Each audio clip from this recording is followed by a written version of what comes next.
अस्सलाम वालेकुम। आज मैं लेके आई हूँ ईद मिलादुन्नबी स्पेशल मावा खाजा। वो भी बिल्कुल खस्तेदार बन के तैयार हो गई। तो आप फर्स्ट टाइम भी अगर बनाएंगे ना तो बिल्कुल ये मार्केट जैसा बन के तैयार होगा। तो सबसे पहले हमें क्या कर लेना है कि आटा लगा लेना है। तो यहाँ पे मैंने जो है मैदा ले लिया है। तो आपको जितनी ज़रूरत है आप उतना ले सकते हैं। इसमें हल्का सा हम नमक ऐड कर देंगे और इसको अच्छे से मिक्स कर देंगे। अब यहाँ पे जो है हम घी ऐड कर देंगे। तो घी का अगर हम इस्तेमाल करते हैं ना तो उससे जो खस्तापन है काफ़ी अच्छा बनता है। तो यहाँ पे जो है बाइंडिंग अभी अच्छे से नहीं हो रही है, तो थोड़ा सा घी हम और ऐड कर देंगे। तो मैं यहाँ पे देसी घी का इस्तेमाल कर रही हूँ, आप डालडे का भी इस्तेमाल कर सकते हैं। तो इस तरीके से हमें अच्छे से मिक्स करके मुट्ठी को बांधते हुए मतलब देखना है कि इसके जो मोयन है वो बिल्कुल सही है कि नहीं। तो मोयन हमारा बिल्कुल सही है। अब इसमें हम जो है 1 चम्मच पिसी हुई चीनी ऐड करेंगे। तो यहाँ पे जो है चीनी हमें पिसी हुई ऐड करना है, साबुत चीनी का इस्तेमाल नहीं करना है और बहुत ज़्यादा भी नहीं करना है, बस 1 चम्मच ऐड करना है। तो चीनी को जब हम अच्छे से मिक्स कर देंगे, अब इसके बाद क्या करना है कि यहाँ पे मैंने जो है आधा दूध और आधा पानी लिया है। अब इससे हम आटा जो है अपना लगा लेंगे। तो आटे को जो है हमें बिल्कुल जो है कड़क गूंदना है, मतलब सॉफ्ट नहीं करना है, हार्ड रखना है कुछ इस तरीके से। तो इसे हम रख देंगे साइड में। अब यहाँ पे हम स्टफिंग की तैयारी कर लेंगे। तो यहाँ पे जो है मैं काजू और बादाम ले रही हूँ। तो ड्राई फ्रूट्स आप अपने हिसाब से काजू बादाम पिस्ता अखरोट मतलब कुछ भी ले सकते हैं, या फिर इन्हें आप स्किप भी कर सकते हैं, सिर्फ आप जो है गोले का बुरादा इस्तेमाल कर सकते हैं। तो इनको मैंने हल्का सा दरदरा जो है ग्राइंडर में पीस लिया है। अब यहाँ पे जो है हम खोया ले रहे हैं। तो खोया मैंने यहाँ पे 200 ग्राम के करीब में लिया है और इसके बाद अब हम पिसी हुई चीनी का इस्तेमाल करेंगे। तो चीनी क्या है ना, मीठा आपको जितना पसंद है आप उतना इस्तेमाल कर सकते हैं। और ये हमने कोकोनट का पाउडर वो ऐड कर दिया है।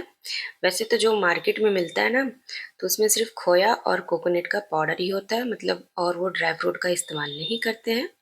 पर इन्हें हम घर पे बना रहे हैं तो बिल्कुल और अच्छे से बनाएंगे। तो बस थोड़ी सी इलायची का पाउडर ऐड करके इनको हमने अच्छे से मिक्स कर दिया है। अब इनके हम जो है छोटे छोटे से पहले बॉल बना के रख लेंगे।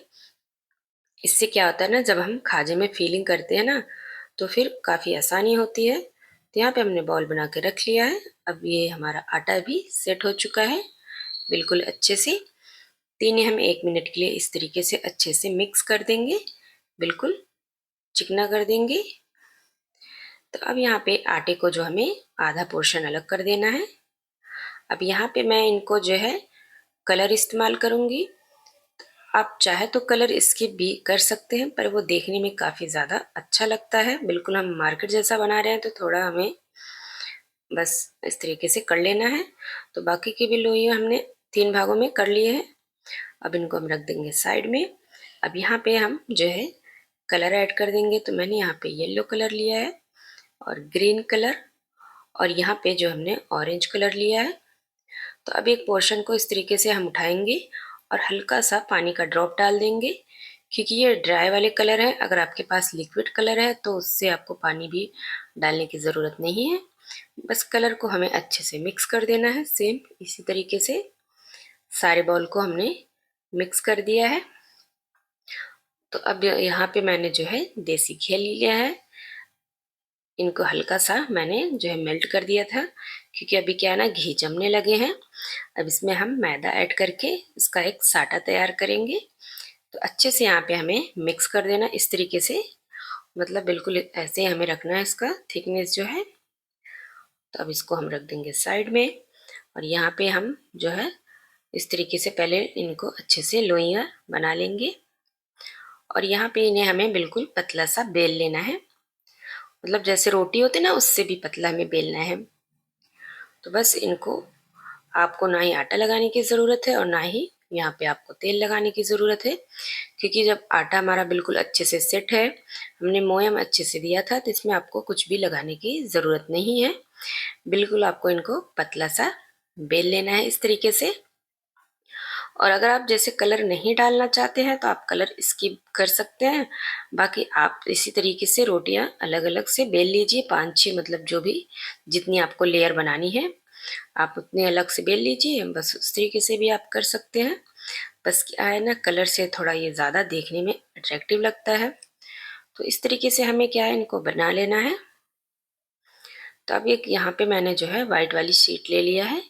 अब ये जो हमने साटा बना के रखा था, तो इस तरीके से इसको हम हाथों से फैला देंगे। तो ये थोड़ा सा जमने लगा है, तो जब हम इनको फैलाएंगे ना तो वापस से ये सही हो जाएगा जब ये हाथों के संपर्क में आएगा।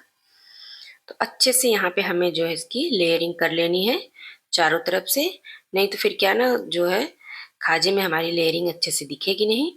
तो पहले हमने वाइट शीट लिया है, अच्छे से इस पे लेयरिंग कर दी है। अब यहाँ पे हमने एक जो है कलर वाली शीट लेनी है, और अगर ये छोटा बड़ा है तो आप इसको इस तरीके से हाथों से सेट भी कर सकते हैं। ये बिल्कुल आसानी से हो जाता है। तो सेम दोबारा से हमें इस तरीके से साटा लगाना है। अब यहाँ पे हमें बिल्कुल जैसे हमने एक बार सिंपल वाइट लगाया, उसके बाद हमने कलर वाले लगाए, फिर हमें जाके वाइट लगाना है, फिर कलर वाले, मतलब कलर वाले के बीच में आपको एक वाइट शीट रखनी है, तब जाके इनकी जो लेयरिंग है काफ़ी अच्छी दिखती है। तो इस तरीके से इनको हाथों से खींचते हुए हमें सेट कर देना है। अब यहाँ पे सारी लेयरिंग मैंने अच्छे से कर लिया है। अब इनको हमें हाथों से अच्छे से दबाते हुए सेट कर देना है।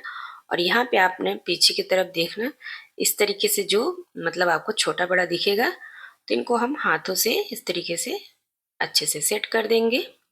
और फिर लास्ट में यहाँ पे हमें बेलन से अच्छे से बेल देना है। तो अगर जैसे आपको लग रहा है कि ये आपको मोटा दिख रहा है, तो आप इनको यहाँ पे बेल सकते हैं, मतलब बेल के आप इनको और पतला भी कर सकते हैं। अब यहाँ पे इस तरीके से हमें इनको जो है रोल कर लेना है, दबाते हुए हमें रोल करना है ताकि ये बिल्कुल अच्छे से सेट हो जाए। और यहाँ पे लास्ट में हमें इनको थोड़ा सा हाथों से खींचते हुए इस तरीके से इनको हमें सेट कर देना है ताकि इनकी जो लास्ट की बिल्कुल अच्छे से सेट हो जाए। अब यहाँ पे थोड़ा सा हम पानी लगा देंगे ताकि ये अच्छे से यहाँ पे चिपक जाए। तो ये बिल्कुल अच्छे से सेट हो जाएगा। यहाँ पे आप अगर पहली बार भी बनाएंगी ये मावा खाजा ना, तो बहुत ही अच्छा बनेगा। बिल्कुल आपको मतलब घबराने की ज़रूरत नहीं है। तो इसको हम अच्छे से सेट कर देंगे। और फिर यहाँ पे मैं काट दे रही हूँ और आप अंदर का पोर्शन देख सकते हैं कितनी अच्छी लेयरिंग आई है। तो यहाँ पे आप हाथों से थोड़ा सा फैला भी सकते हैं अगर आपको लग रहा है कि ये ज़्यादा बड़ा दिख रहा है। तो इस तरीके से एक पोर्शन हम जो काट लेंगे और इनको हाथों से अच्छे से सेट कर देंगे दबाते हुए। अब यहाँ पे हल्का सा हमें बेल लेना है, मतलब बहुत पतला भी नहीं करना है और बहुत ज़्यादा मोटा भी नहीं करना है। तो आपने जो बॉल बनाई है ना उस हिसाब से आप उनको देख सकते हैं, मतलब फीलिंग, ताकि इनके अंदर आराम से आ सके। आप इस तरीके से बस हमें एक यहाँ पे जो है पोर्शन उठाना है जो हमने मावे का बॉल बना के रखा था। अब यहाँ पे इन्हें अच्छे से आप दबा लीजिए, या फिर आप जो है किनारे पे पानी भी लगा सकते हैं। अगर आपको लग रहा है ये खुल सकता है जो ऑयल में, तो हल्का सा आप पानी भी लगा सकते हैं। तो सेम इसी तरीके से हम सारे जो है खाजे को बना देंगे। और पीछे की साइड से ना आपने अगर देखा होगा कभी, जैसे खाया होगा, तो इस तरीके से होते हैं, मतलब पीछे जो पोर्शन इनका बिल्कुल चिकना नहीं होता है। अब यहाँ पे हमने बिल्कुल मीडियम फ्लेम पे इसे मैं जो यहाँ पे मैंने रिफाइंड ऑयल लिया है, मतलब मैंने फीलिंग के लिए तो घी का इस्तेमाल किया था, पर फ्राई के लिए मैं रिफाइंड ऑयल ले रही हूँ ताकि ये ठंडा होने के बाद जैसे इसमें बहुत ज़्यादा घी घी सा न लगे। नहीं तो फिर क्या, जो मार्केट में ये मिलता है काफ़ी घी लगता है। बस इसको अलटते पलटते हमें 9 से 10 मिनट मतलब मीडियम फ्लेम पे हमें इन्हें फ्राई करना है ताकि इनकी जो लेयरिंग है ना वो बिल्कुल खस्ता बने। तो आप एक बार से ज़रूर इस तरीके से मावा खाजा ट्राई कीजिए।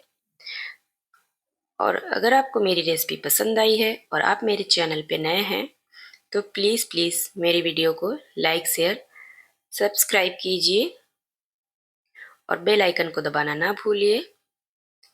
तो ये मावा खाजा आप एक बार ज़रूर ट्राई कीजिए, बिल्कुल मार्केट जैसा बन के तैयार होगा आपका मावा खाजा। ईद उल मिलाद पे आप इसे ज़रूर ट्राई कीजिए। मिलते हैं नेक्स्ट रेसिपी में। तब तक के लिए बाय बाय।